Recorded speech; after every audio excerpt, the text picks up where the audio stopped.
The first wave of reactions was regarding this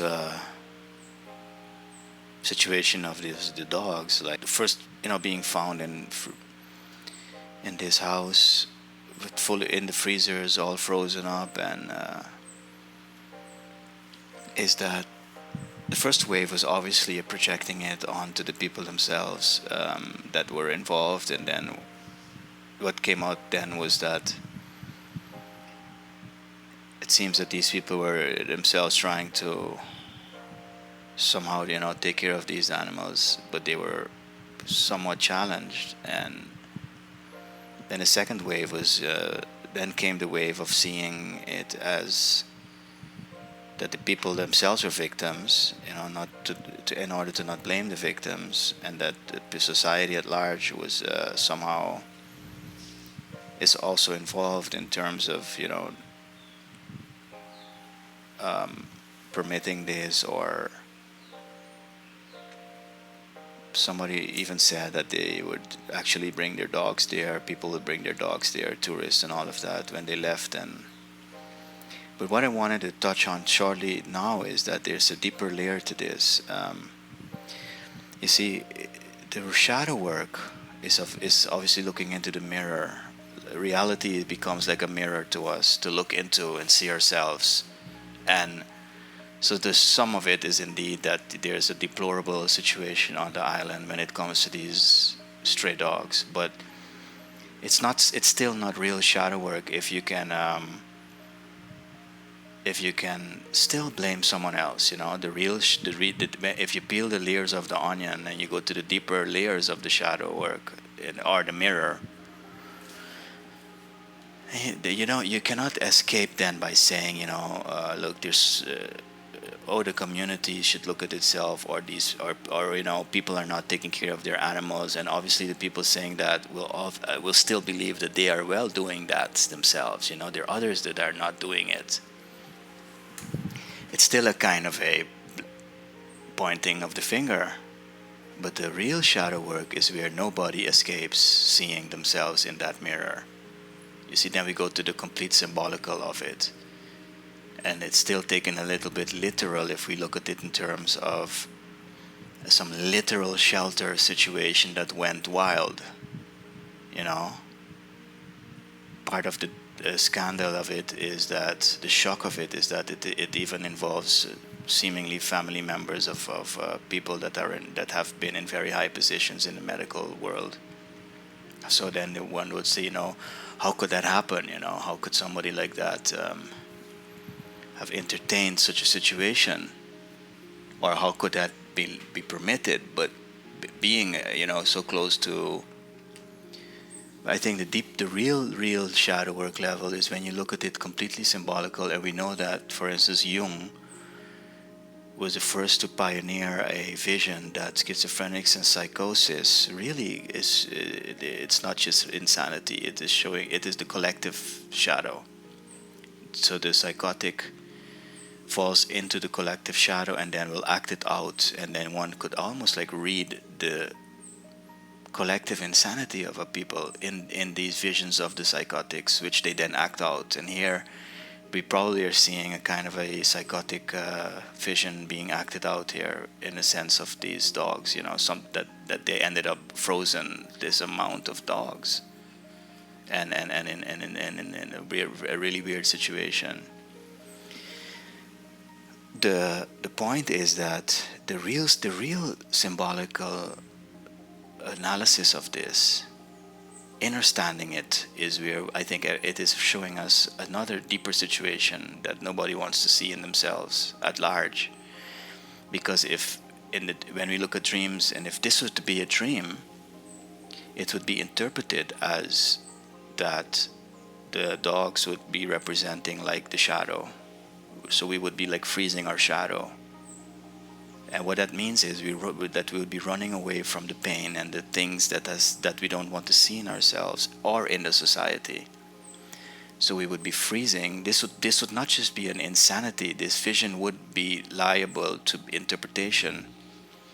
Because if it was a dream, it would be. Most people come to me and they say that their dreams are like completely insanity. Um, and then when they leave, they realize that there is a logic to their dreams. That there is a logic, and we can interpret them, which in and of itself helps them get out of that insanity, because that so-called insane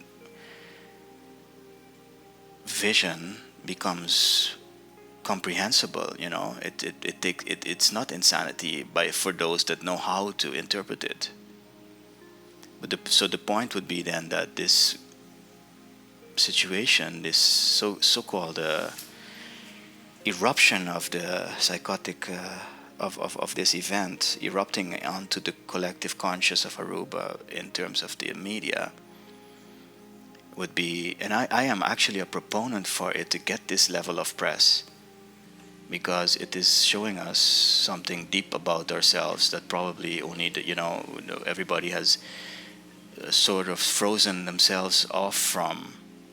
But so the first thing, so what is this saying to us is that we tend to freeze away our shadow, meaning we will do anything to not see these aspects in our society, which, for instance, is a case in and of itself, but also sexual abuse. We know that there is this concerted effort to sort of hide this level of trauma happening in society. And one of the biggest ways that this is done is by the freezing or the medicating of this trauma away, because most of the mental problems are really based on sexual abuse. And what we find now at large is that we have now all agreed upon an approach where we sedate that away, we drug it away with legal drugs.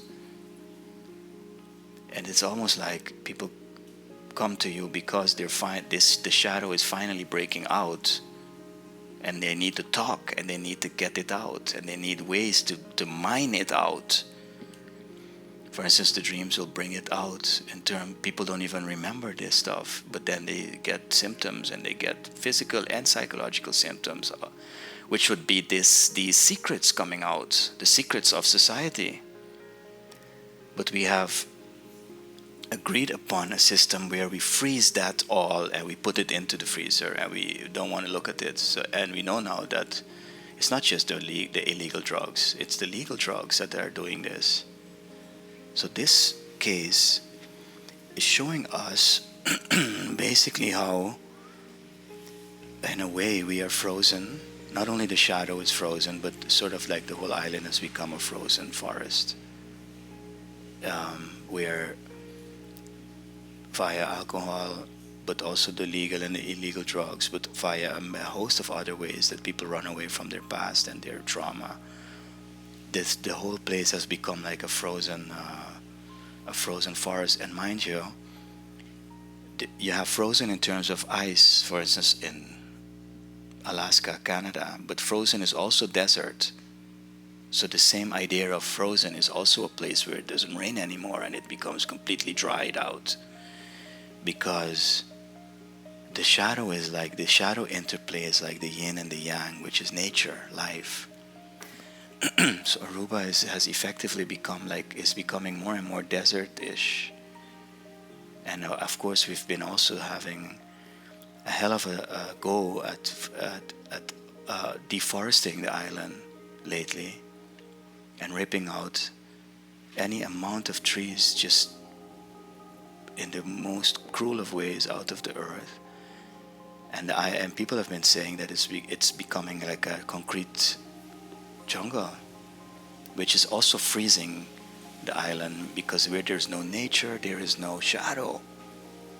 And with the shadow work, when you accept the shadow, meaning these things in yourself that you don't want to look at, you return to the natural level of the self.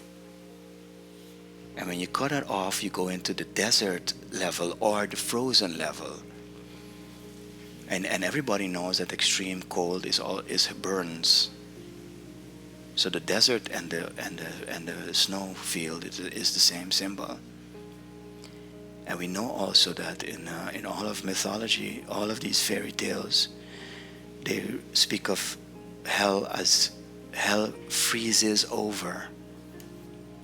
So hell is that place where there is no nature anymore because of the cutting off of the shadow, which results in a frozen forest, which is like a opening up of a portal to another dimension, which is really completely based on havoc and mayhem, which is also why we have seen an eruption, a volcanic eruption of crime and criminality on the island, and and a development where nature is not respected at all, despite all of the marketing regarding it and of green. Green is not technology. There's no way. Green is that deeper energy in yourself where you are beyond the split, the magnetic roller coaster in yourself. So we are effectively witnessing the emergence of the psyche of hell on this and on the world, but this is just in a microcosm. This is a powerful psychotic outbreak here, showing us what is happening. And this is why when we medicate psychotics, if you wish, instead of helping them to see the meaning of their psychosis, we're just freezing them away, because they are harbingers of the collective shadow. They're showing us what is wrong with us, because they are basically the main victims of it. And we have now effectively a policy in place of drugging and medicating legally away every symptom, meaning that there is no way for the truth to come out anymore. If we were to stop, and I will stop with this, if we were to stop freezing these dogs symbolically, freezing our own shadow, and the people that are showing the shadow, that are outing it, we would effectively witness the emergence of a veritable cesspool in terms of what has really happened in terms of sexual abuse to the people. And I am witnessing now, and I can say this in complete good conscience, 9 in the 10 people that I am working with have a report a level of demonic intrusion into their lives. And I'm probably the only psychologist on the here that will not declare that as some insanity and medicate it away, because it is the truth. It is 9 of the 10 people are struggling with a demonic situation, and it's a veritable house of spirits, what it does become, the place. And the medication, and not even the standard shadow work, will work with someone that is being attacked demonically in their lives. And I know many have kept quiet for many years, that they have lived with these attacks and these entities, and have never been able to get it out, because underneath that hides the deeper abuse. So this mirror on the wall is not a mirror that is going to tell you, how beautiful you are, which is, Snow White, and that's where the snow is from. It freezes all of the shadow away. This mirror has layers to it, and the deeper layer, the real symbolical layer. Of course, not saying that the dog situation is not terrible, but it's terrible because we are not feeding our own inner stray dogs. So it will never work to feed the outer stray dog, the outer hungry, if your inner hungry isn't working. You see, and this is why the charity situation is completely bogus, because it's a way to sort of look good. It's not saying that I am freezing my own inner dogs, my own stray dogs. You see, so the stray dog situation is also a mirror for a system that is not feeding its inner hungry. And the inner stray dogs, I've had many cases now of people that have realized that they are trying to save the outer stray dog is really also a projection. It's not really saving them. This is why all the efforts have gone wrong, including this one, because it was not an effort where they realized what these dogs really meant. So yeah, they ended up freezing these dogs because it was their shadow. Because they haven't unfrozen their inner shadow or homeless. This is a very profound issue. And no effort will fix this outside if inside there remains the situation of the stray dogs in the mind that have no house, which is the shadow.